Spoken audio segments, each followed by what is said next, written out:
Todos bailaban en la boda de mi hija, menos yo. Sentada sola, un hombre me dijo, «No mereces estar aquí así, ven conmigo». Nunca pensé que mi corazón podría romperse en tantos pedazos en una sola noche. Hoy, te voy a contar algo que nunca pensé que contaría. Y si tú, por un segundo, sientes que esto parece familiar, solo te pido que dejes un like y te suscribas. Va a ayudarme a continuar desahogándome. El vestido azul marino que llevaba esa noche lo había cosido yo misma durante 3 semanas.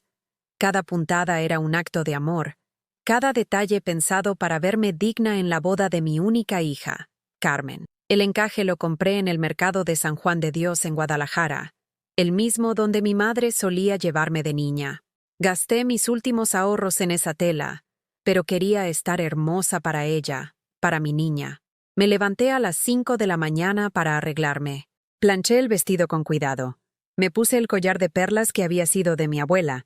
Me maquillé con las manos temblorosas por la emoción. En el espejo del baño pequeño de mi departamento en la colonia del Valle, me vi y pensé, hoy mi Carmen se casa. Hoy soy la madre de la novia. ¡Qué ingenua fui! Llegué al Salón Jardines de Coyoacán 2 horas antes, como había prometido. Quería ayudar con los últimos detalles, asegurarme de que todo estuviera perfecto para mi hija. Pero cuando Carmen me vio llegar, su rostro se transformó. La sonrisa que tenía para los organizadores se borró al verme. ¿En serio viniste con eso, mamá?, me dijo, mirándome de arriba abajo con una mueca de disgusto. Pareces... no sé, pareces de luto. ¿No pudiste comprarte algo más... moderno? Sus palabras me golpearon como una cachetada fría. Yo había trabajado turnos extras en la tienda de abarrotes donde limpiaba para costear ese vestido. Había rechazado invitaciones, había comido frijoles durante semanas para ahorrar cada peso. Todo para verme bien para ella. Carmen, yo pensé que... Intenté explicar, pero me interrumpió con un gesto de su mano perfectamente manicurada. Mira, mamá, hoy es mi día. ¿Sí? Solo no hagas drama. Siéntate donde te pongan y trata de no llamar la atención. Por favor. Me tragué las lágrimas y asentí, como siempre había hecho. 2 horas después, cuando llegaron los invitados, me di cuenta de dónde me habían sentado. Mesa 18, la última del salón, pegada a la pared, cerca de los baños, sin vista a la pista de baile. A mi alrededor, desconocidos que hablaban entre ellos sin incluirme. Ni siquiera sabían quién era yo. Desde mi rincón, veía a Carmen radiante en su vestido blanco de 15,000 pesos que yo había ayudado a pagar. Veía a su suegra, doña Patricia, en la mesa principal, riendo y brindando como si fuera la reina de la fiesta. Veía a mi nieto Sebastián corriendo entre las mesas, sin siquiera voltear a saludarme. La música llenaba el aire con cumbias alegres, pero yo me sentía como si estuviera viendo todo a través de un cristal empañado. Las luces del salón brillaban para todos menos para mí. Los meseros pasaban sirviendo copas de champán, y yo extendía mi vaso, pero ni me veían. Cuando el fotógrafo comenzó a tomar las fotos familiares, esperé mi turno. Esperé que me llamaran para la foto con Carmen. Esperé que alguien dijera, ahora con la mamá de la novia. Pero esa llamada nunca llegó. En cambio, vi cómo posaba con doña Patricia, ambas sonriendo como si fueran madre e hija de verdad.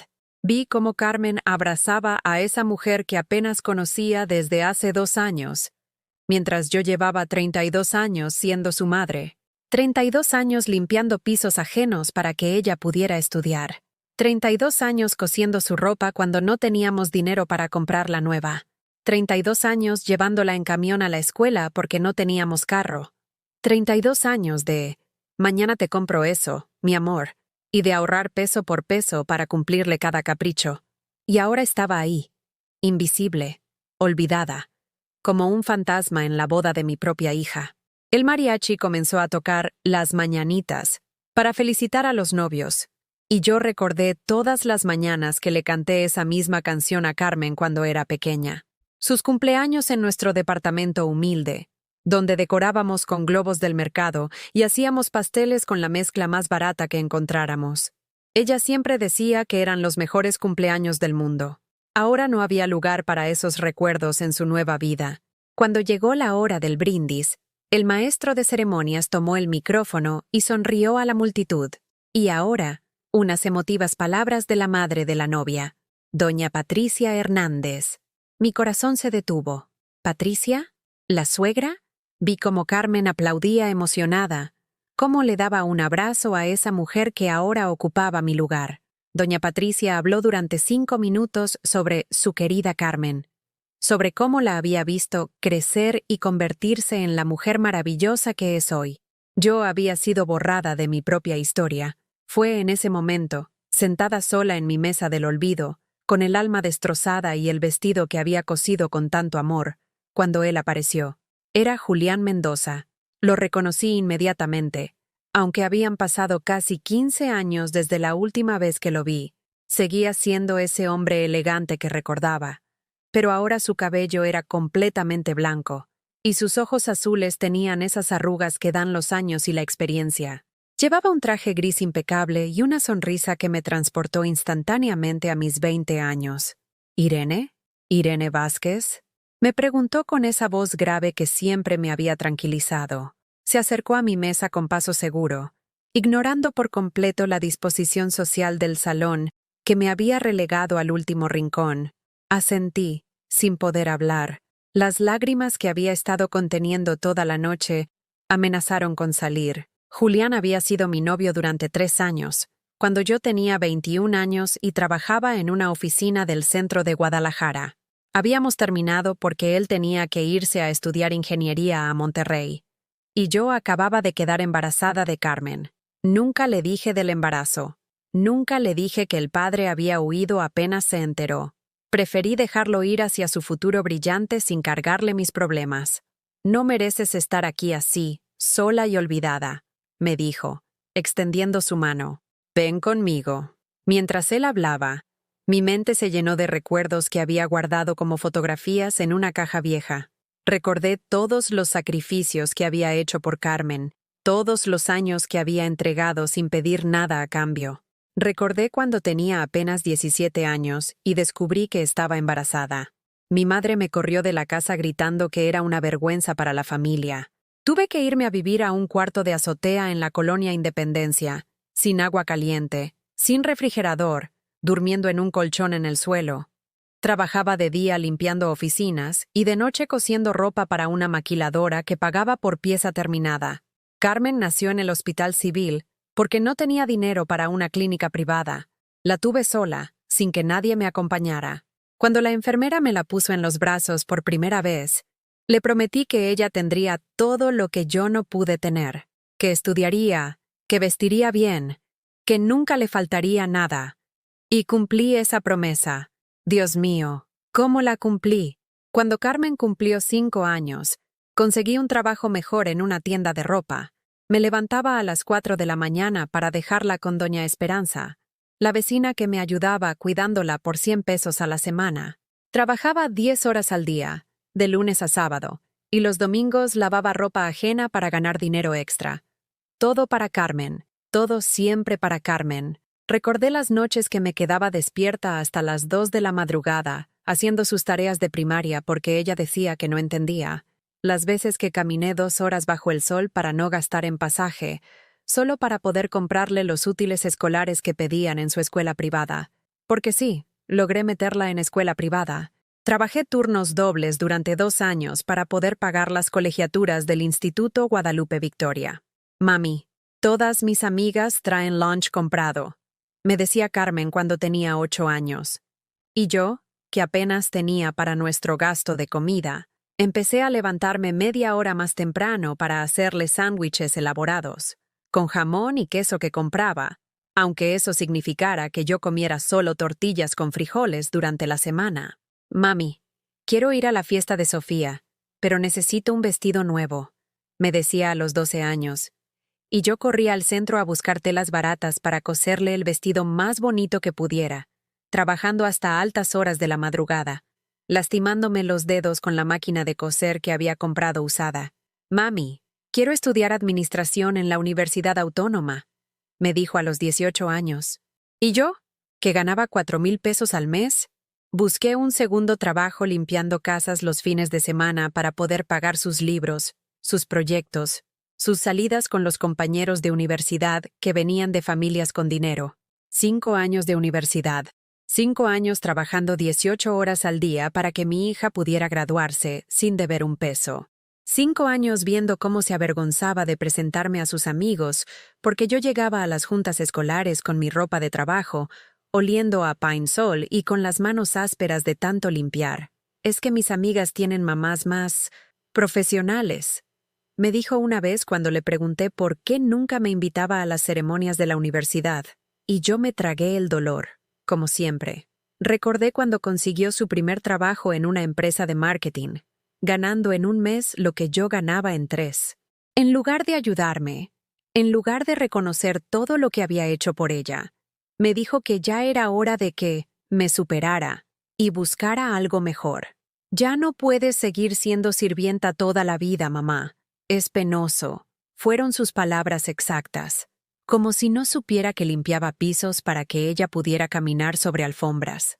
Recordé cuando conoció a Roberto, su ahora esposo, un contador de familia acomodada que vivía en Zapopan, en una de esas casas con jardín y 3 autos en la cochera.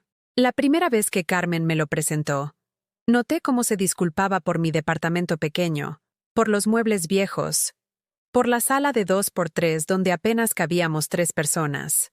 Mi mamá vive muy sencillamente, le dijo a Roberto esa primera vez, como si la sencillez fuera una enfermedad contagiosa.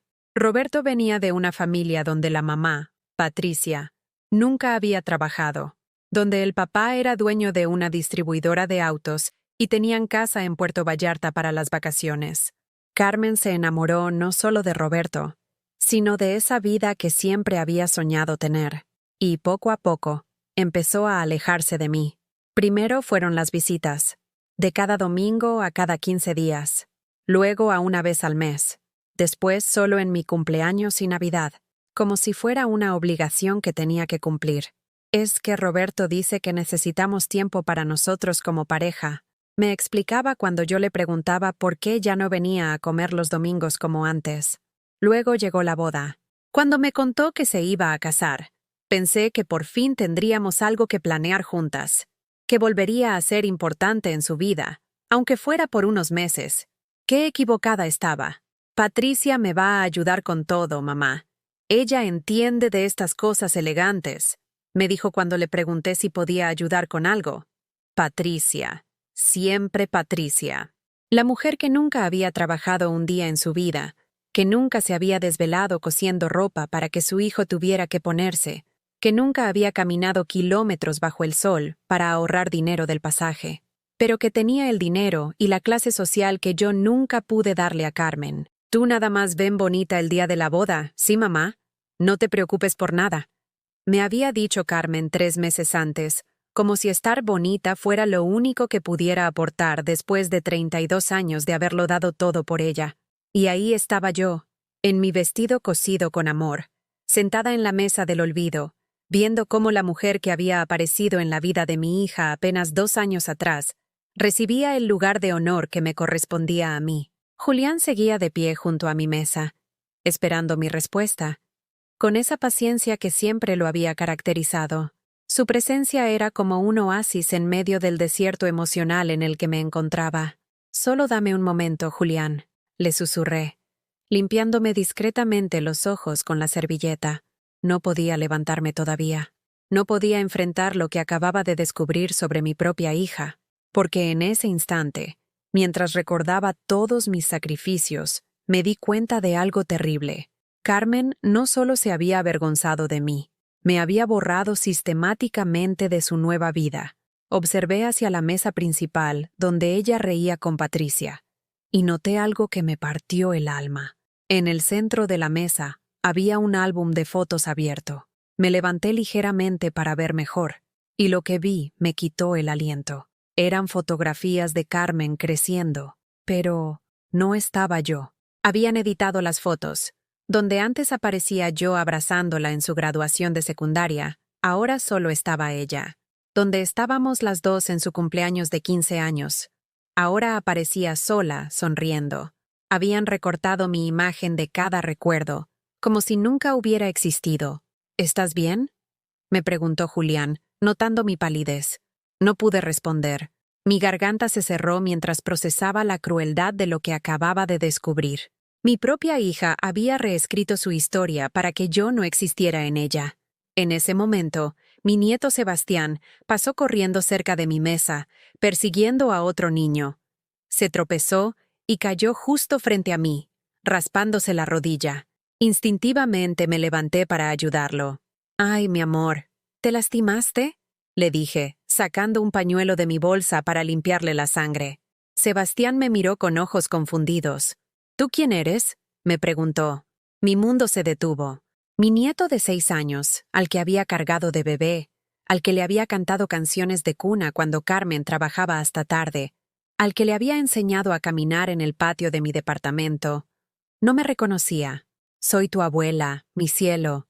Soy la mamá de tu mami», le dije con voz quebrada. «¿Mi abuela?», preguntó extrañado. «Pero mi abuela Patricia está allá», señaló hacia la mesa principal. «Mami dice que solo tengo una abuela». Carmen apareció de la nada. Tomó a Sebastián del brazo y me miró con ojos de fuego. «¿Qué le estás diciendo a mi hijo?», me preguntó con voz cortante. Carmen se calló y solo lo estaba ayudando. «No necesita tu ayuda», me interrumpió secamente. «Sebastián, ven, vamos con la abuela Patricia para que te cure». «Pero Carmen», intenté hablar. «Mamá, por favor, ya te dije que no hagas drama. Es mi boda». Se llevó a Sebastián, quien volteó a verme con curiosidad mientras se alejaba. Ese niño, mi nieto, había sido programado para no conocerme, para que Patricia fuera su única abuela. Me senté de nuevo, temblando. Julián me puso una mano en el hombro. «Irene, esto no está bien», me dijo con voz firme. «Nadie merece ser tratado así». Pero lo peor aún estaba por venir. 1 hora después, cuando ya había oscurecido y las luces del salón creaban esa atmósfera mágica que toda boda debería tener, comenzó el baile de la novia con su madre. Era una tradición que habíamos planeado desde que Carmen era pequeña. Siempre decía que bailaríamos Amor Eterno de Juan Gabriel, porque era la canción que yo le cantaba cuando tenía pesadillas. El DJ anunció, «Y ahora, el emotivo baile de la novia», con su madre. Mi corazón se aceleró. Finalmente había llegado mi momento. Me levanté de la silla, alicé mi vestido y caminé hacia la pista de baile donde Carmen esperaba. Pero cuando llegué, ella ya estaba bailando, con Patricia. La música llenó el salón, mientras mi hija abrazaba a esa mujer como si fuera lo más natural del mundo. Patricia sonreía con esa sonrisa de victoria que me había estado mostrando toda la noche. Los invitados aplaudían emocionados. Algunos lloraban por la hermosa relación entre suegra y nuera. Yo me quedé parada a un lado de la pista, como una estatua de sal, viendo cómo otra mujer ocupaba mi lugar en el momento más importante de la vida de mi hija. «Carmen», susurré, pero la música tapó mi voz. Cuando terminó la canción, Carmen abrazó a Patricia y le dijo, en el micrófono para que todos escucharan, «Gracias por ser la madre que siempre necesité. Te amo, mami Patricia, mami Patricia». Esas 2 palabras me atravesaron como dagas envenenadas. Carmen tenía 32 años y nunca, ni una sola vez en toda su vida, me había dicho, «Te amo», en público. Pero a esta mujer, que la conocía desde hacía 2 años, la llamaba mami, frente a 200 personas. Los aplausos llenaron el salón. Alguien gritó, «¡Qué hermoso!». Otros silbaron de emoción. El fotógrafo capturó el momento desde todos los ángulos posibles. Yo seguía ahí parada, invisible, como un fantasma presenciando su propio funeral. Carmen bajó de la pista y pasó junto a mí sin siquiera mirarme. Se dirigió directamente a la mesa de honor, donde Roberto la esperaba con una copa de champán. «¿Y la mamá de la novia?», gritó alguien desde el fondo. «¿Que baile también?». Carmen tomó el micrófono, rió nerviosamente y dijo, «Ay, no, mi mamá. Ella no baila. Es muy tímida. Mejor sigamos con la fiesta». Tímida. Como si la timidez fuera la razón por la que no me había invitado a bailar, como si no supiera que yo había bailado con ella en la sala de nuestro departamento desde que tenía 3 años. como si no recordara todas las noches que ponía música de José Alfredo Jiménez, y bailábamos mientras hacía la cena. Regresé a mi mesa con las piernas temblando. La humillación era tan grande que no podía respirar bien. Julián me esperaba con un vaso de agua. «Toma», me dijo. «Respira despacio. No puedo más», le susurré. «No puedo estar aquí ni un minuto más». «Lo sé», me respondió. «Pero antes de que te vayas, hay algo que quiero decirte». En ese momento, el DJ puso música más alegre y la pista se llenó de parejas. Desde mi mesa del olvido, veía a Carmen bailar felizmente con Roberto, riendo como si este fuera el día más perfecto de su vida. Y tal vez lo era, porque finalmente había conseguido lo que siempre quiso, una vida sin mí en ella. ¿Sabes qué es lo más triste de todo esto?, le dije a Julián, sin apartar la vista de mi hija, que yo habría hecho cualquier cosa por verla feliz, incluso desaparecer de su vida si eso era lo que ella quería, pero nunca me lo pidió directamente. Simplemente me fue borrando, poco a poco, hasta que dejé de existir. Las lágrimas que había contenido toda la noche finalmente comenzaron a caer. No las lágrimas silenciosas y discretas que había derramado en el baño. Estas eran lágrimas de una madre que acababa de entender que había criado a una extraña. «Irene», me dijo Julián tomando mi mano entre las suyas. «¿Te puedo hacer una pregunta muy personal?». Asentí, limpiándome los ojos. «¿Cuándo fue la última vez que alguien te preguntó cómo estás?». Y realmente esperó la respuesta. La pregunta me golpeó como un rayo. Me quedé pensando, buscando en mi memoria algún momento reciente donde alguien hubiera mostrado interés genuino por mi bienestar. No pude encontrar ninguno. «No me acuerdo», admití con voz rota. «Entonces», dijo Julián poniéndose de pie y extendiéndome la mano, «empecemos por ahí. ¿Cómo estás, Irene?». Y por primera vez en años, alguien me estaba preguntando por mí, no por lo que podía hacer por otros, no por los favores que podía conceder, no por los problemas que podía resolver, por mí, solo por mí. La pregunta de Julián me quebró por completo, no porque fuera cruel, sino porque era la primera vez en años que alguien realmente quería saber cómo me sentía yo. «¿Cómo estoy?», repetí, como si las palabras fueran extrañas en mi boca. No sé si alguien me había preguntado eso desde... Me quedé en silencio, buscando en mi memoria. ¿Cuándo había sido la última vez? ¿5 años? ¿10? No me acuerdo, Julián. Honestamente, no me acuerdo. Él asintió con tristeza, como si ya supiera la respuesta. Se sentó de nuevo a mi lado y pidió 2 tequilas al mesero que pasaba. Cuando llegaron, levantó su vaso. «Por empezar a recordar quién eres», me dijo. Tomé el tequila de un trago. El líquido me quemó la garganta, pero me ayudó a sentir algo además del dolor que me estaba aplastando el pecho. «¿Sabes qué es lo que más me duele?», le dije, mirando hacia donde Carmen seguía bailando, ajena por completo a mi sufrimiento.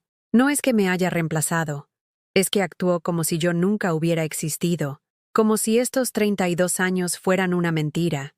En ese momento, como si el universo quisiera darme una lección más sobre mi insignificancia, Roberto se acercó a nuestra mesa. Venía con esa sonrisa forzada que había mantenido toda la noche cuando tenía que dirigirse a mí. «Doña Irene», me dijo con esa voz condescendiente que usaba siempre conmigo. «Carmen me pidió que viniera a platicar con usted». Se quedó de pie, como dejando claro que esta no sería una conversación larga. «¿Sí?», le respondí, ya sabiendo que no me iba a gustar lo que tenía que decir. «Mire, sé que tal vez se siente un poco desplazada esta noche, pero entienda que Carmen está muy nerviosa. Es su día especial. Usted sabe cómo se pone cuando está estresada». «¿Desplazada?», como si fuera yo la que estaba exagerando. «Roberto», le dije, manteniendo la voz calmada aunque me hervía la sangre. «Yo solo quería bailar con mi hija. Es una tradición que...». Sí, entiendo», me interrumpió, moviendo la mano como si mis palabras fueran moscas molestas. «Pero ya ve que Carmen decidió bailar con Patricia. Fue una decisión muy emotiva, muy espontánea. Patricia ha sido como una segunda madre para ella». «¿Segunda madre? ¿Patricia era la segunda madre cuando yo había sido la única madre durante 30 años? Además», continuó Roberto, sin darse cuenta de que cada palabra era una puñalada, Mi mamá nunca tuvo una hija. Entonces esto significa mucho para ella también. Carmen quiso darle ese regalo. Julián carraspeó junto a mí. Pude sentir su tensión. Discúlpeme, joven, le dijo a Roberto con voz firme. Usted está diciéndole a la señora Irene que su hija eligió dar el baile tradicional de madre e hija a otra persona como ¿regalo? Roberto se puso incómodo. Claramente no había esperado que alguien cuestionara su explicación. No, no es eso. Es que, bueno, usted no conoce la dinámica familiar. Conozco a Irene desde hace más de 20 años, mintió Julián suavemente. Y conozco el sacrificio que significa criar a una hija sola. Así que sí, conozco la dinámica. Roberto se puso rojo. Miró hacia la mesa principal donde Carmen conversaba animadamente con Patricia, como buscando apoyo. Mire, señor, ¿cómo dijo que se llama? ¿No lo dije? Respondió Julián con una sonrisa que no llegaba a sus ojos. Pero soy Julián Mendoza, ingeniero civil y amigo de la familia. El apellido Mendoza le sonó a Roberto. En Guadalajara, los Mendoza eran conocidos por su empresa constructora. Vi cómo cambió su actitud inmediatamente. Ah, señor Mendoza, disculpe, no sabía que... Bueno, si usted conoce la situación, la conozco perfectamente, lo cortó Julián. Y creo que ya es hora de que regrese con su esposa. Esta conversación se acabó. Roberto asintió nerviosamente y se alejó a paso rápido. Me quedé mirando a Julián con asombro. ¿Por qué hiciste eso? Le pregunté. Porque alguien tenía que hacerlo, me respondió. ¿Cuánto tiempo llevas permitiendo que te hablen así? La pregunta me golpeó. ¿Cuánto tiempo? Años. Demasiados años. Desde que Carmen empezó a salir con él, admití. Al principio pensé que era nerviosismo. Después pensé que era porque venía de una familia diferente a la nuestra. Pero nunca pensé que Carmen lo estuviera permitiendo. ¿Permitiendo? Julián levantó una ceja. Irene, ella no lo está permitiendo. Ella se lo pidió. Esas palabras me cayeron como un balde de agua fría. Tenía razón. Carmen le había pedido a Roberto que viniera a... ¿Qué? ¿A explicarme por qué no merecía bailar con mi propia hija? En ese momento, como si hubiera estado esperando que Roberto terminara su misión, Carmen se acercó a nuestra mesa. Pero esta vez no venía sola. Patricia la acompañaba, y ambas tenían esa expresión que conocía muy bien, la de dos personas que están a punto de decirte algo desagradable por tu propio bien. Mamá, me dijo Carmen, pero su voz sonaba diferente, más dura. Necesito hablar contigo. ¿Sí? Respondí, aunque ya sabía que no me iba a gustar lo que venía. Mira, Patricia y yo estuvimos platicando, comenzó, y esa frase ya me dijo todo lo que necesitaba saber. Cualquier conversación que empezara con Patricia y yo estuvimos platicando nunca terminaba bien para mí. Y la animé a continuar, aunque una parte de mí quería levantarme y salir corriendo del salón. Creemos que tal vez sería mejor si te fueras. Ya terminó la cena, ya se tomaron las fotos importantes. Roberto me dijo que estás haciendo sentir incómodos a algunos invitados. El mundo se detuvo. Mi propia hija me estaba corriendo de su boda. ¿Incómodos? Pregunté, con voz que no reconocí como mía. ¿A quién estoy haciendo sentir incómodo? Patricia se aclaró la garganta y habló por primera vez dirigiéndose directamente a mí. Mira, Irene, entendemos que esto es difícil para ti, pero Carmen está tratando de disfrutar su noche especial, y tu energía está un poco pesada para la ocasión. ¿Mi energía? ¿Estar sentada sola en una mesa del rincón era tener energía pesada? Además, continuó Patricia con esa sonrisa falsa que había perfeccionado, es obvio que te sientes fuera de lugar aquí. Sería más cómodo para todos si te fueras a casa a descansar. Carmen asintió, como si Patricia acabara de decir algo muy sabio. Sí, mamá, ya cumpliste viniendo. Ya me viste casarme. Pero la fiesta va a seguir hasta muy tarde.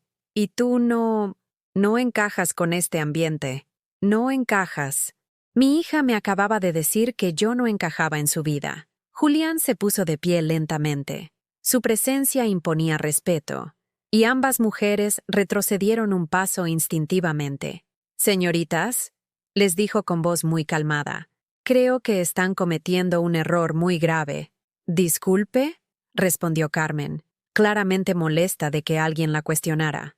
Su madre, dijo Julián, señalándome sin apartar la vista de Carmen, es la razón por la que usted está aquí esta noche. La razón por la que pudo estudiar, casarse, tener esta fiesta.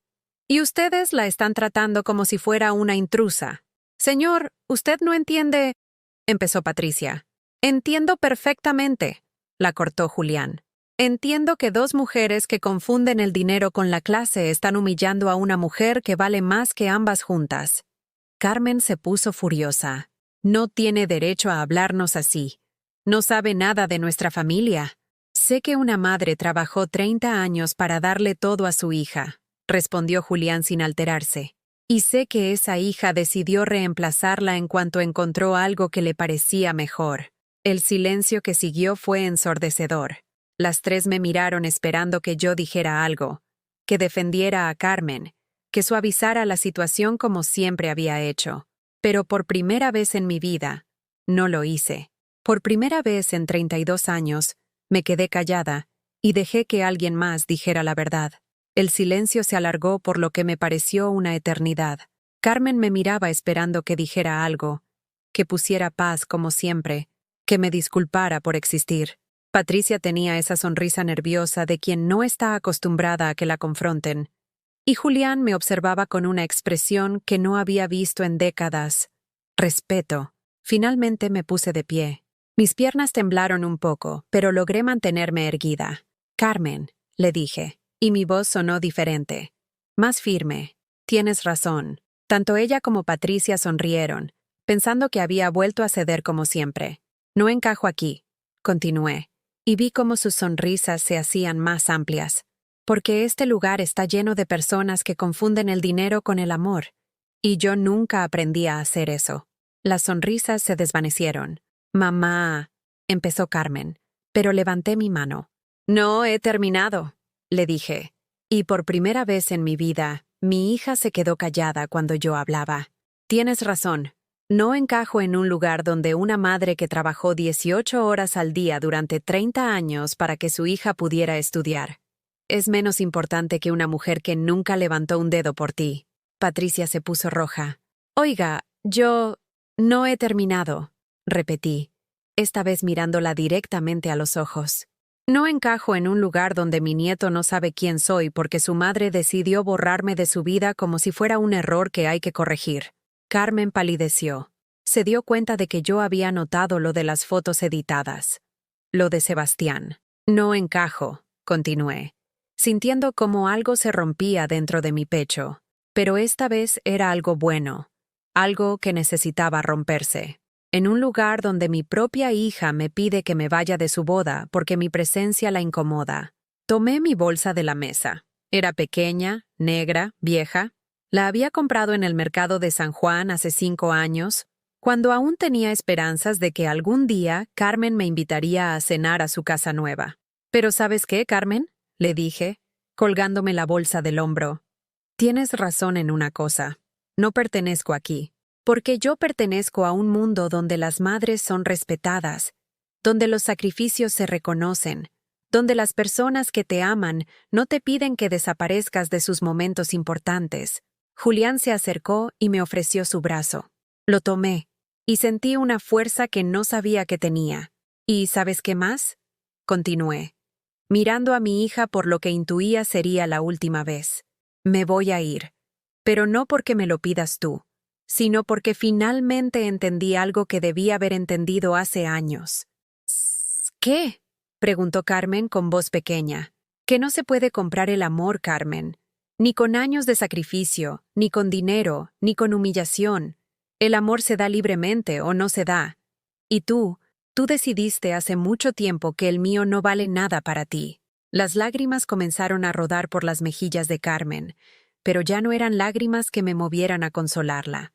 Eran lágrimas de una mujer que acababa de darse cuenta de lo que había hecho. «Mamá, yo no...».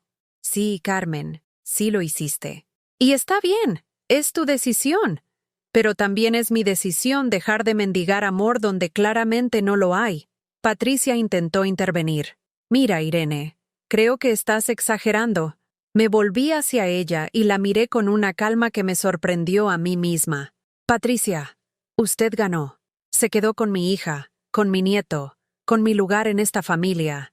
Disfrútelo. Porque cuando los tiempos difíciles lleguen, cuando Carmen necesite a alguien que la ame sin condiciones, usted va a descubrir que el amor comprado no dura para siempre. Caminé hacia la salida del salón con Julián a mi lado.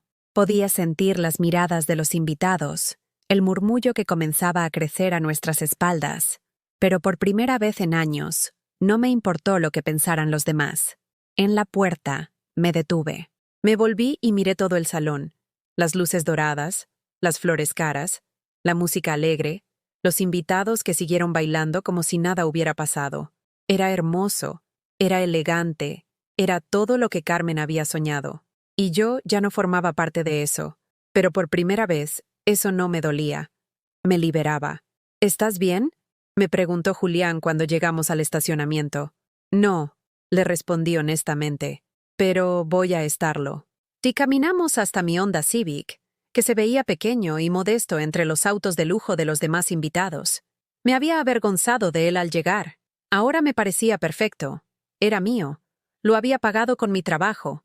Y a diferencia de todo lo que había dejado atrás en el salón, era real. ¿Quieres que te acompañe a casa?, me preguntó Julián. No, le dije, sacando las llaves de mi bolsa. Necesito estar sola un rato. Necesito procesar todo esto. Entiendo, me dijo, y me abrazó. No fue un abrazo romántico. Fue el abrazo de un amigo que entendía que algunas batallas hay que pelearlas sola. Pero Irene, me dijo antes de soltarme, prométeme algo. ¿Qué? Prométeme que no vas a arrepentirte de lo que acabas de hacer. Prométeme que no vas a llamar a Carmen mañana para disculparte. La pregunta me tomó por sorpresa, porque había descrito exactamente lo que había estado pensando hacer. ¿Julián? No, me dijo firmemente. Por una vez en tu vida, no te disculpes por defender tu dignidad. Por una vez, no te hagas pequeña para que otros se sientan cómodos. Asentí, aunque no estaba segura de poder cumplir esa promesa. Dame tu teléfono, me dijo. Se lo di, confundida. Marcó su número y se llamó a sí mismo. Listo, me dijo devolviéndome el teléfono. Ahora tienes mi número. Si mañana, o pasado mañana, o la semana que viene, sientes ganas de llamar a Carmen para disculparte, me llamas a mí primero. ¿De acuerdo? ¿Por qué harías eso?, le pregunté. Porque conozco a las mujeres como tú, me dijo con una sonrisa triste. Mujeres que han pasado tanto tiempo cuidando a otros que han olvidado cómo cuidarse a sí mismas. Y porque hizo una pausa. Porque debí haber luchado por ti hace 15 años. Y no lo hice. Esta es mi oportunidad de hacer las cosas bien. Subí a mi auto y arranqué. Mientras salía del estacionamiento, vi por el espejo retrovisor que Julián seguía parado ahí, viéndome alejarme. En el salón, la música continuaba. Las luces brillaban. La fiesta seguía. Sin mí. El camino a casa nunca me había parecido tan largo. Cada semáforo, cada cuadra, cada turn me daba tiempo para pensar en lo que acababa de pasar. ¿Había hecho lo correcto? ¿O acababa de destruir la única relación importante que me quedaba en la vida? Cuando llegué a mi departamento en la colonia del Valle, subí las escaleras despacio. Era un edificio viejo, de esos donde las paredes son delgadas, y puedes escuchar a los vecinos vivir sus vidas. La señora Hernández del 3B tenía la televisión encendida viendo su telenovela de las 9. Los Martínez del 2C discutían sobre el dinero, como todos los sábados por la noche cuando hacían cuentas. Vida normal. Vida real. Vida sin pretensiones. Abrí la puerta de mi departamento y prendí la luz. Todo estaba exactamente como lo había dejado 4 horas antes. Pequeño, modesto, limpio. Las paredes tenían fotos de Carmen en todas las etapas de su vida. Su graduación de primaria, su graduación de secundaria, su graduación de la universidad. En todas sonreía, y en muchas estábamos las dos juntas. Me senté en mi sillón, el mismo donde la había consolado cuando tuvo su primer desamor, donde habíamos visto películas los domingos, donde había llorado cuando su papá se fue, y por primera vez en horas, dejé que las lágrimas salieran completamente. Pero estas lágrimas eran diferentes. No eran de humillación o de dolor, eran de alivio. Por primera vez en 32 años, no tenía que fingir que estaba bien cuando no lo estaba. Por primera vez en mi vida, había dicho la verdad sin disculparme por ella. Y por primera vez desde que podía recordar, me había respetado a mí misma. Tomé mi teléfono y vi que tenía varios mensajes de números que no reconocía, probablemente familiares de Roberto, invitados que habían presenciado la escena. Los borré sin leerlos. Pero había uno de Julián. Estoy orgulloso de ti. Descansa. Mañana empieza una nueva vida. Sonreí por primera vez en toda la noche. Tal vez tenía razón. Tal vez mañana sí empezaba una nueva vida. Desperté el domingo por la mañana sintiéndome extraña. No era la sensación de haber dormido mal, aunque había sido una noche larga y llena de sueños confusos. Era algo diferente. Me sentía liviana. Por primera vez en décadas, no tenía que levantarme pensando en qué necesitaba Carmen, qué favor me pediría, qué problema tendría que resolver. Mi domingo era completamente mío.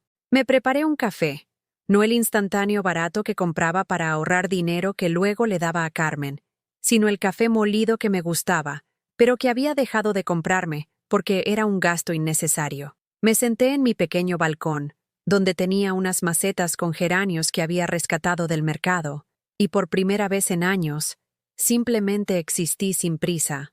A las 10 de la mañana, mi teléfono comenzó a sonar. Carmen. Lo dejé sonar hasta que se cortó. Volvió a sonar inmediatamente. Lo volví a ignorar. Al tercer timbrazo, recordé las palabras de Julián. Si sientes ganas de disculparte, llámame primero. Marqué su número. ¿Buenos días? Contestó con voz de recién despierto. Julián, soy Irene. Carmen me está llamando, y yo... no sé si debo contestar. ¿Quieres contestar? Me preguntó. Una parte de mí sí, admití. La parte que siempre ha querido arreglar las cosas, que siempre ha querido que estemos bien. ¿Y la otra parte? La otra parte me dice que si contesto, voy a terminar pidiéndole perdón por haber tenido dignidad. Entonces ya sabes la respuesta, me dijo suavemente. ¿Qué vas a hacer hoy? No lo sé. Es extraño no tener nada que hacer por primera vez en... no me acuerdo cuánto tiempo. ¿Puedo sugerirte algo? Claro. Hay una exposición de fotografía en el Centro Cultural Cabañas. ¿Te gustaría ir? Podemos caminar, platicar, tomar un café. Sin presiones, solo como amigos. Dudé. ¿Cuándo había sido la última vez que había ido a una exposición? ¿Cuándo había hecho algo solo porque me parecía interesante, no porque era útil para alguien más? Me gustaría mucho, le dije, y me sorprendió darme cuenta de que era verdad. Quedamos de vernos a las 2.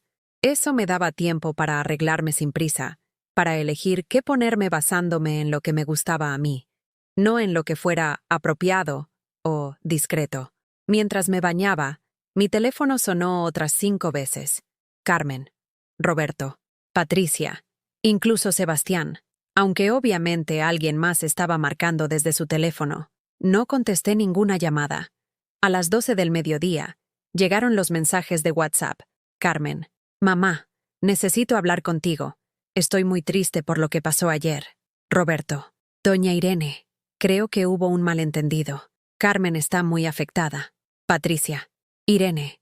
Deberíamos platicar como adultas sobre lo que pasó. Y luego, los mensajes que más me dolieron. Carmen. Mamá, Sebastián está preguntando por ti. No sé qué decirle. Carmen. Por favor, contéstame. Sé que estás molesta, pero no podemos dejar las cosas así. Carmen. Mamá, te amo. Sé que ayer las cosas se salieron de control. Ese último mensaje casi me quebró, porque eran las palabras que había esperado escuchar durante años, pero llegaban solo después de que yo había encontrado la fuerza para irme. El teléfono sonó de nuevo. Esta vez era un número que no conocía. Bueno, contesté. ¿Señora Irene Vázquez? Era una voz de mujer joven. Sí, soy yo. Mi nombre es Laura Gómez. Soy reportera del periódico Mural. Me preguntaba si podría hacerle unas preguntas sobre lo que pasó ayer en la boda. Mi sangre se heló. ¿Disculpe? Tenemos un video que se está volviendo viral en redes sociales. Es de usted confrontando a su hija y a su suegra en la boda. Muchas personas están pidiendo que publiquemos la historia completa. ¿Un video? ¿Viral? No tengo nada que decir. Le respondí y colgué inmediatamente. Con manos temblorosas, abrí Facebook en mi teléfono. No lo usaba mucho, solo para ver fotos de vez en cuando. Busqué mi nombre en el buscador. Y ahí estaba. Madre humillada en boda confronta a hija y suegra. Video completo. El video tenía ya 50,000 reproducciones y cientos de comentarios. Alguien había grabado toda la escena desde el momento en que Carmen me pidió que me fuera hasta que salí del salón con Julián. Los comentarios me hicieron llorar, pero esta vez de una manera diferente. Esta señora es una heroína. Así se defiende la dignidad. Lloré viendo esto. Mi nuera me trata igual. ¡Qué orgullo de mujer! Ojalá todas las madres aprendieran a ponerse límites. La suegra es una víbora y la hija, una malagradecida. ¿Alguien sabe cómo contactar a esta señora? Quiero darle trabajo. Pero también había comentarios crueles. Seguro es una madre tóxica que no sabemos toda la historia. Hacer drama en una boda es de muy mal gusto. Las dos partes tienen culpa. Me temblaban las manos. Mi vida privada estaba siendo juzgada por miles de extraños. Mi dolor más profundo se había vuelto entretenimiento público. El teléfono sonó otra vez. Carmen. Esta vez contesté. ¿Mamá? Su voz sonaba desesperada. ¿Qué quieres, Carmen? Mamá, hay un video. Está en todas las redes sociales. Necesitamos hablar urgentemente. Ya lo vi, le dije con voz calmada. Esto es terrible. Estoy recibiendo cientos de mensajes. La gente me está insultando. Le están diciendo cosas horribles a Roberto y a Patricia. Tienes que hacer algo. ¿Qué tengo que hacer qué? Le pregunté, genuinamente confundida. Tienes que salir a decir que todo fue un malentendido, que estás bien conmigo, que no soy una mala hija. Y ahí estaba. Carmen no me llamaba porque se sintiera mal por haberme humillado. Me llamaba porque las consecuencias de sus acciones se habían vuelto públicas y la estaban afectando a ella. «¿Carmen?», le dije muy despacio. «Ayer tú me dijiste que no encajaba en tu vida, que era mejor que me fuera de tu boda, que mi presencia te incomodaba. ¿Recuerdas? Mamá, yo estaba nerviosa, estresada. ¿Recuerdas que editaste las fotos familiares para borrarme de ellas?» Silencio. ¿Recuerdas que mi nieto no sabe quién soy porque le has dicho que Patricia es su única abuela? Más silencio. ¿Recuerdas que durante 2 años me has tratado como si fuera una carga?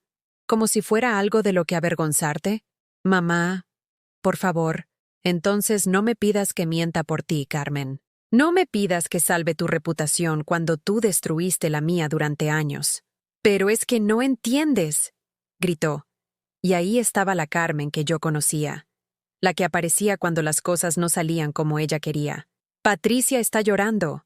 Dice que nunca había sido humillada así. Roberto está pensando en que nos vayamos de luna de miel a otro país hasta que esto se calme. Qué triste, le dije, y me sorprendió darme cuenta de que realmente no sentía pena por ellos. Qué triste. Mamá, me están destruyendo en redes sociales. Carmen, durante 2 años, tú y tu nueva familia me han destruido en mi propia vida. La diferencia es que lo que ustedes me hicieron a mí era privado, y lo que me hicieron ustedes ahora es público. Eso no es lo mismo. Tienes razón, le dije. No es lo mismo, porque lo que ustedes me hicieron a mí fue peor, porque era constante, deliberado, y venía de las personas que se suponía me amaban. Carmen empezó a llorar, y por primera vez en mi vida, sus lágrimas no me movieron a consolarla. Mamá, yo sí te amo. Qué curioso que solo puedas decírmelo cuando me necesitas para arreglar un problema que tú creaste. ¿No es cierto? Carmen, ayer me dijiste que no encajaba en tu vida. Hoy entiendo que tenías razón. No encajo en una vida llena de mentiras, manipulación y falta de respeto. Y ya no quiero encajar. ¿Qué significa eso? Significa que se acabó, Carmen. Se acabó que me uses como tu salvavidas emocional solo cuando te conviene. Se acabó que me pidas que desaparezca cuando te estorbo y que aparezca cuando me necesitas. Mamá, no puedes hablar en serio. Nunca he hablado más en serio en mi vida. Colgué el teléfono y lo apagué. Me quedé sentada en mi sala, rodeada del silencio que antes me aterraba y que ahora se sentía como una bendición. Por primera vez en 32 años, había puesto límites. Por primera vez en mi vida, había elegido mi dignidad por encima de la comodidad de otros. Y por primera vez desde que podía recordar, me sentía verdaderamente libre. 3 horas después, cuando llegué al Centro Cultural Cabañas, Julián ya me esperaba sentado en una de las bancas del patio central. Llevaba jeans y una camisa blanca, y se veía tan relajado que me hizo sonreír. No recordaba la última vez que había sonreído genuinamente. «Te ves diferente», me dijo cuando me acerqué. «¿Diferente cómo?», le pregunté, aunque creo que ya sabía la respuesta. «Más liviana, como si te hubieras quitado un peso de encima». Tenía razón. Me había puesto un vestido azul que no había usado en años porque Carmen siempre decía que me hacía ver demasiado llamativa. Me había maquillado un poco más de lo usual. Me había puesto los aretes de plata que mi madre me había regalado y que guardaba para ocasiones especiales que nunca llegaban. Hoy había decidido que un domingo cualquiera con un amigo era ocasión especial suficiente. Carmen me llamó, le dije mientras caminábamos hacia la exposición. ¿Y? Me pidió que saliera públicamente a decir que todo fue un malentendido, que mintiera para salvar su reputación. Julián se detuvo en seco. ¿En serio? ¿En serio? Y por primera vez en mi vida, le dije que no.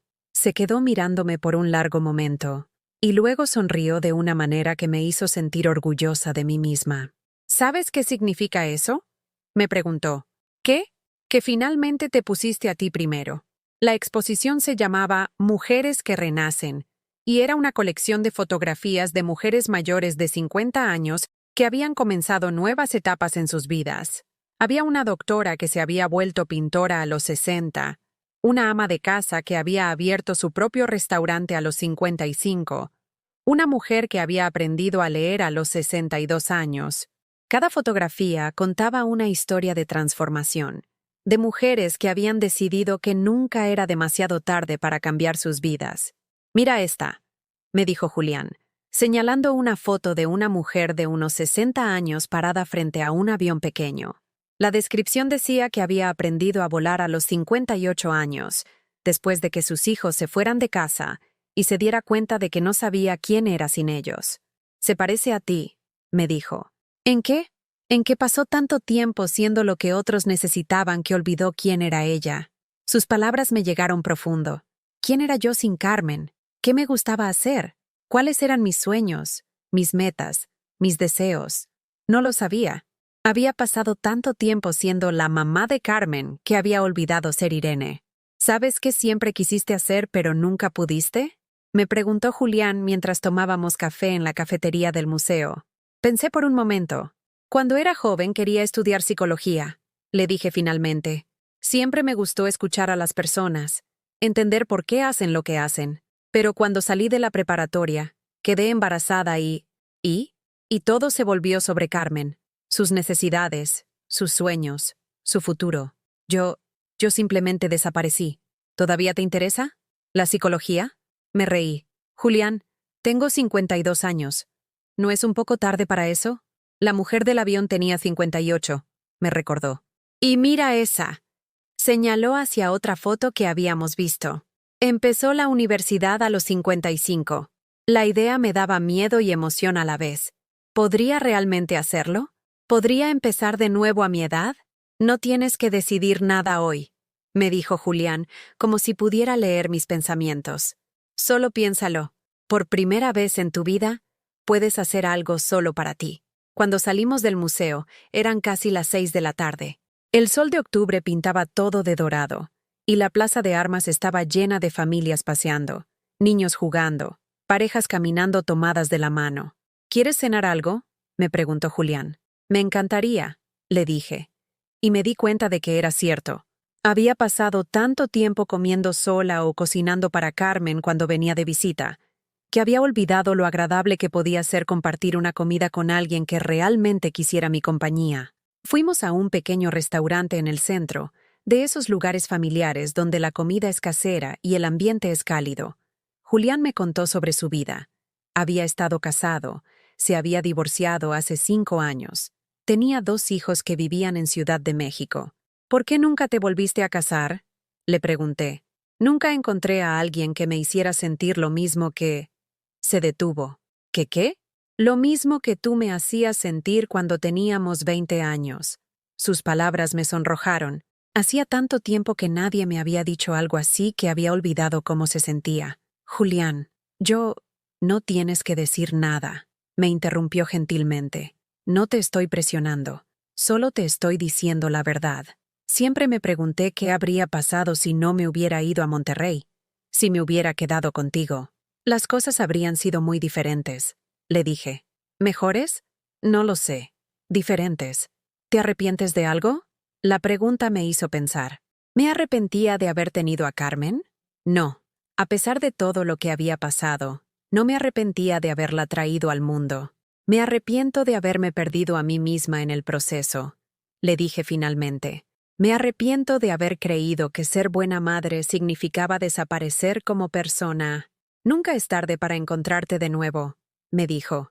Cuando llegamos a mi edificio, Julián me acompañó hasta la puerta. Gracias, le dije, por todo, por defenderme ayer, por el día de hoy, por recordarme que valgo algo. Irene, me dijo, tomando mis manos entre las suyas, tú siempre has valido. El problema es que te rodeaste de personas que no sabían reconocerlo. Me dio un beso en la mejilla y esperó hasta que subí las escaleras y entré a mi departamento antes de irse. Una vez adentro, me senté en mi sillón y por primera vez en años, realmente miré mi espacio. Era pequeño, sí, pero era acogedor. Las plantas que había ido rescatando del mercado llenaban las ventanas de verde. Los libros que había comprado en mercados de pulgas esperaban en un librero improvisado. Las fotografías de Carmen seguían ahí, pero ya no me dolían. Eran parte de mi historia, pero ya no definían mi futuro. Tomé una hoja de papel y un bolígrafo, y comencé a escribir una lista, no de pendientes o deberes, sino de cosas que quería hacer.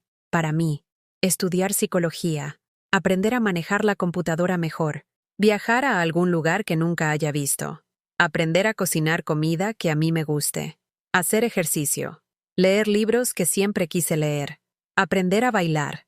La lista se hacía más larga mientras escribía. Cada línea representaba una parte de mí que había estado dormida durante décadas. Mi teléfono sonó. Lo había encendido al llegar a casa. Era un número desconocido. ¿Bueno? ¿Señora Irene Vázquez? Sí, soy yo. Mi nombre es María Elena Ruiz. Soy directora de recursos humanos de una empresa de limpieza. Vi el video de usted en redes sociales y me preguntaba si estaría interesada en un trabajo. ¿Un trabajo? Pregunté confundida. Sí, necesitamos una supervisora para nuestro equipo. Es un puesto de liderazgo con mejor sueldo y prestaciones. Por lo que vi en el video, usted es exactamente el tipo de mujer fuerte que necesitamos. No podía creerlo. El video que Carmen veía como una humillación, esta mujer lo veía como una demostración de carácter. Me interesa mucho, le dije. ¿Podría venir mañana para una entrevista? A las 10 de la mañana. Ahí estaré. Cuando colgué, me quedé mirando el teléfono. En 24 horas, mi vida había cambiado completamente. Había perdido a mi hija, pero había ganado mi dignidad. Había perdido mi lugar en una familia que no me valoraba, pero había encontrado a un amigo que sí lo hacía. Había perdido mi papel como la mamá que siempre dice que sí, pero había ganado la oportunidad de descubrir quién era Irene. Me acosté esa noche sintiéndome diferente. No feliz todavía. El dolor de lo que había pasado con Carmen seguía ahí, pero sí esperanzada. Por primera vez en décadas, tenía ganas de ver qué me traería el día siguiente. Por primera vez en mi vida, el futuro me pertenecía a mí. 6 meses después, me desperté en mi nueva habitación con la luz del sol entrándome por la ventana que daba al jardín. Ya no vivía en el departamento de la Colonia del Valle. Con mi nuevo trabajo como supervisora y el dinero que había ahorrado al no gastarlo en Carmen, pude mudarme a una casita pequeña en Tlaquepaque, con 2 recámaras, una sala amplia y, lo más importante, un jardín donde podía plantar lo que se me antojara. Era miércoles, día de clases en la Universidad Autónoma de Guadalajara. A los 52 años, había vuelto a ser estudiante. La carrera de psicología que había soñado desde los 18 años, finalmente, era mía. Los primeros días fueron difíciles. Ser la mayor del salón, aprender a usar las computadoras, mantener el ritmo de estudio. Pero cada clase, cada libro, cada examen aprobado me demostraba que nunca había sido demasiado tarde. Mis compañeros de clase, chicos de 20 años, me habían adoptado como la abuela del grupo. Me pedían consejos sobre la vida, sobre relaciones, sobre cómo manejar a sus propias madres. Era irónico. Finalmente podía ayudar a otros jóvenes con sus problemas familiares, aunque no había podido resolver los míos propios. Me vestí con mis jeans nuevos. Había descubierto que me quedaban mejor de lo que pensaba. Y una blusa verde que Julián me había regalado. «Te ves hermosa con ese color», me había dicho, y yo le había creído porque sus ojos no mentían. Julián, durante estos 6 meses se había convertido en una constante hermosa en mi vida. No habíamos puesto etiquetas a lo nuestro, ni novios, ni pareja formal. Simplemente éramos 2 personas maduras que disfrutaban estar juntas, que se cuidaban mutuamente, que se reían de las mismas cosas. Era diferente al amor desesperado de los 20 años. Era más tranquilo, más sólido, más real. Desayuné en mi jardín, rodeada de las flores que había plantado con mis propias manos. Rosas, jazmines, bugambilias, colores que antes no me había permitido tener porque llamaban demasiado la atención. Ahora mi casa era un pequeño paraíso de colores brillantes que me hacían sonreír cada mañana. A las 9 llegó mi taxi. Había aprendido a manejar, pero aún me daba nervios el tráfico de Guadalajara. Era otra de las cosas que estaba en mi lista de proyectos de Irene. En la universidad, mi profesora de Psicología del Desarrollo nos estaba enseñando sobre las relaciones familiares disfuncionales. Era una ironía que no se me escapaba. ¿Alguien puede darme un ejemplo de manipulación emocional en el contexto familiar?, preguntó la profesora. Una compañera levantó la mano. Cuando los hijos hacen sentir culpables a sus padres por poner límites. ¡Excelente! ¿Algún otro ejemplo? Sin pensarlo, levanté mi mano. Todos voltearon a verme. En 6 meses, había aprendido a no temer las miradas de otros. Cuando una familia te hace sentir que tu amor solo vale algo si viene acompañado de sacrificio constante, dije. Cuando te enseñan que amar significa desaparecer. La profesora asintió lentamente. Muy buena observación, Irene. ¿Podrías desarrollar esa idea? A veces, continué, sintiendo como todo el salón me escuchaba con atención. Las familias crean dinámicas donde una persona debe dar constantemente para demostrar su amor, pero nunca recibe nada a cambio. Y cuando esa persona finalmente pone un límite, la acusan de ser egoísta.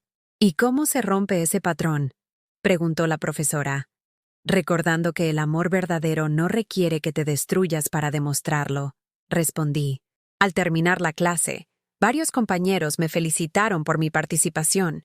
Me invitaron a estudiar con ellos para el examen de la siguiente semana. Acepté.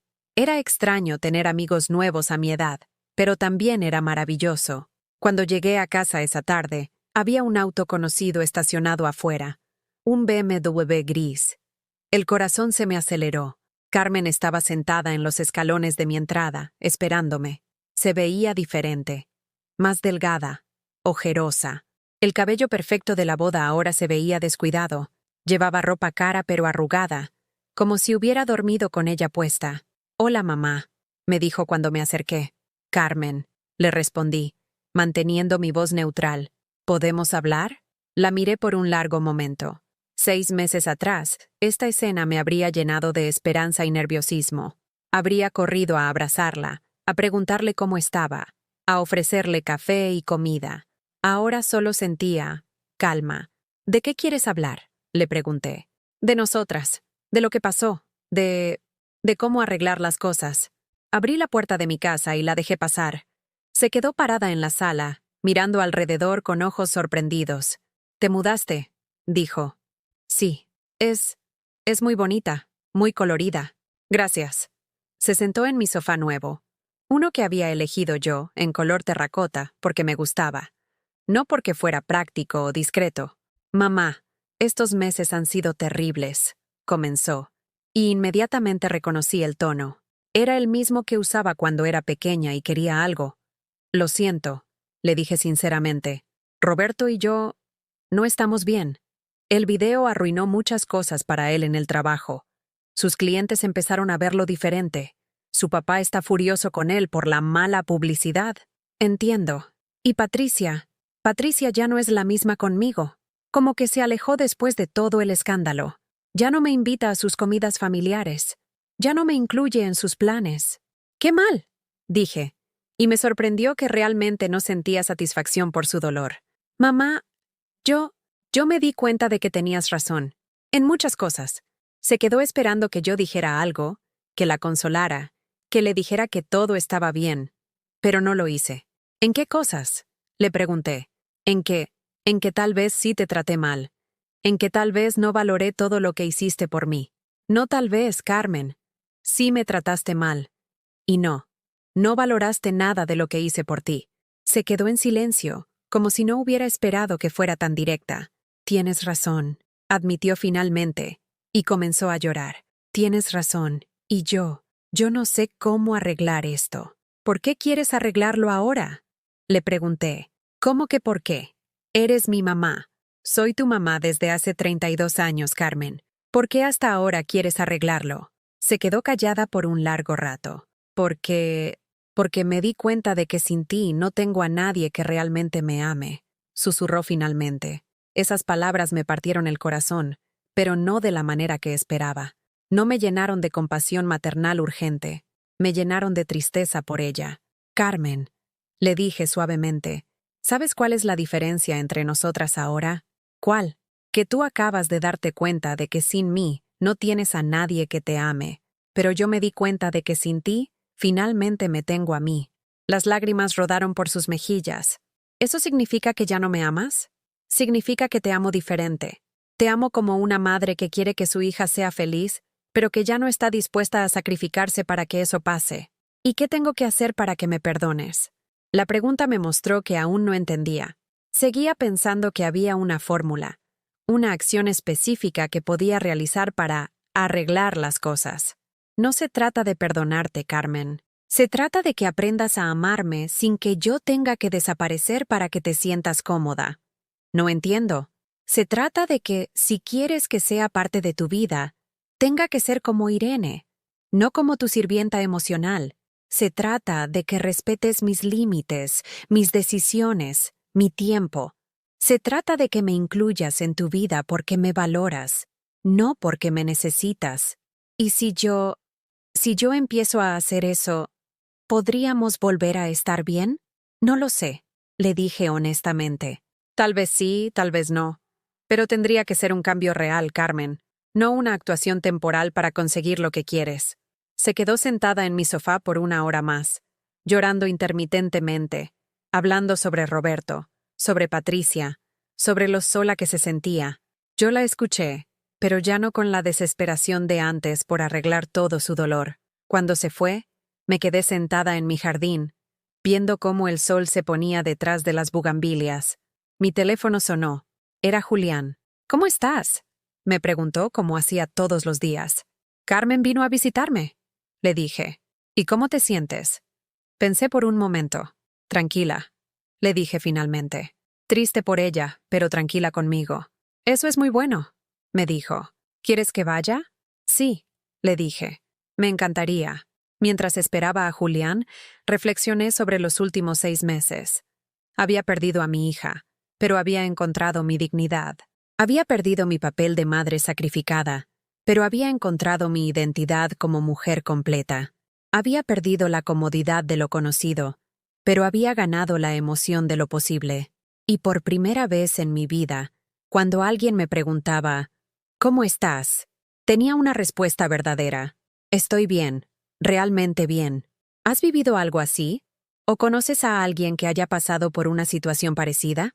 Cuéntame en los comentarios tu experiencia. Y si esta historia te llegó al corazón, déjame tu like y suscríbete al canal para que este mensaje llegue a alguien que necesita escucharlo.